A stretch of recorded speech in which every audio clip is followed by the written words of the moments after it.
उत्तर प्रदेश के मुख्यमंत्री योगी आदित्यनाथ ने मिर्जापुर में अपनी सरकार की 8 साल की उपलब्धि की प्रदर्शनी का उद्घाटन किया है। इस मौके पर उन्होंने कहा कि आस्था आर्थिक विकास का आधार बन सकती है। उन्होंने ये भी बताया कि मां विध्वंस वांसनी कॉरिडोर के विकास के बाद अब लाखों श्रद्धालु यहां आ चुके हैं, जिससे क्षेत्र में पर्यटन आर्थिक गतिविधियों को बढ़ावा मिल रहा है।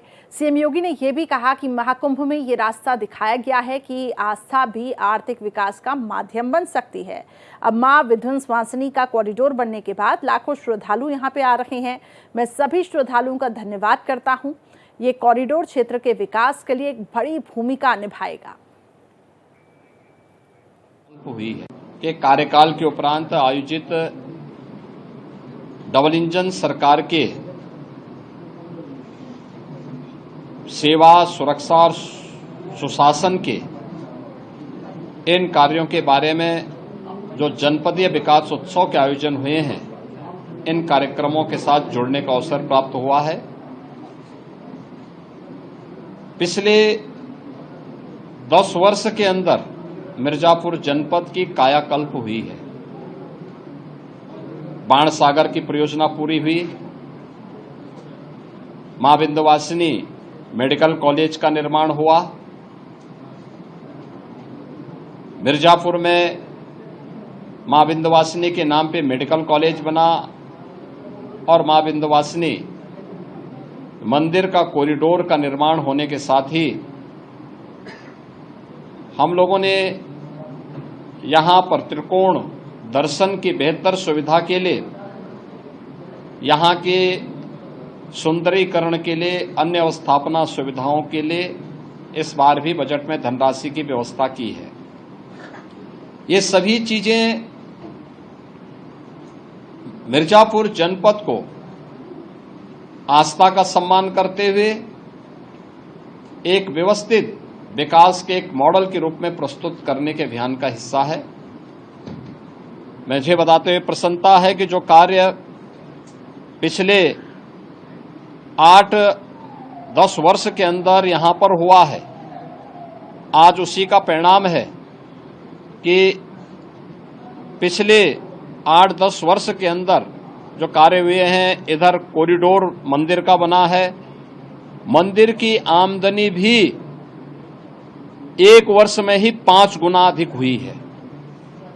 और इस वर्ष आप अनुमान कर सकते हैं, अगर मां विंध्यवासिनी धाम में ये कॉरिडोर नहीं होता तो महाकुंभ प्रयागराज के कारण जो भीड़ का दबाव इस धाम पर पड़ा था, अत्यंत कठिन होता। लेकिन कॉरिडोर समयबद्ध तरीके से आगे बढ़ा और उसके अन्य फेज के कार्यक्रमों को भी हम व्यवस्थित रूप से आगे बढ़ाने का कार्य कर रहे हैं।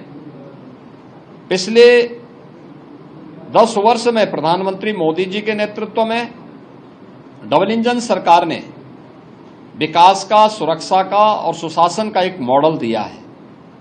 ये मॉडल चाहे वह इंफ्रास्ट्रक्चर डेवलपमेंट का हो, आम जनमानस को गरीब कल्याणकारी योजनाओं के माध्यम से शासन के वेलफेयर स्कीम के साथ जोड़ने का हो, या फिर बिना भेदभाव के गांव के लिए, गरीब के लिए, किसान के लिए, नौजवान के लिए, महिलाओं के लिए, समाज के प्रत्येक तबके के लिए शासन की योजनाओं को पहुंचाने का कार्य रहा हो। पूरी प्रतिबद्ध तरीके से इन कार्यक्रमों को आगे बढ़ाया है। आज भी हम लोगों ने भी इसी बैठक में इन सब मुद्दों पर चर्चा की है और मुझे पूरा विश्वास है कि मिर्जापुर जनपद विकास के एक नए मॉडल के रूप में यहाँ के माननीय जनप्रतिनिधियों के नेतृत्व में आगे बढ़ेगा। और अब तो यहाँ मेडिकल कॉलेज के साथ साथ विश्वविद्यालय भी आ गया है। जल जीवन मिशन के कार्य अंतिम चरणों में चल रहे हैं। बहुत सारी जगह जल घर घर पहुँच रहा है, बहुत सारी जगह वह निर्माण की प्रक्रिया के साथ जुड़ा है। इन सभी की समीक्षा आज की गई है और मिर्जापुर एक सुंदर सिटी के रूप में विकसित हो सके यह धाम, इसके अवस्थापना सुविधाओं को और बेहतर करने के लिए हम लोगों ने प्रस्ताव यहां से मांगे हैं। मुझे पूरा विश्वास है ये सभी कार्य होंगे तो मां विंध्यवासिनी का यह धाम एक सुंदरतम नगरी के रूप में आगे बढ़ेगा।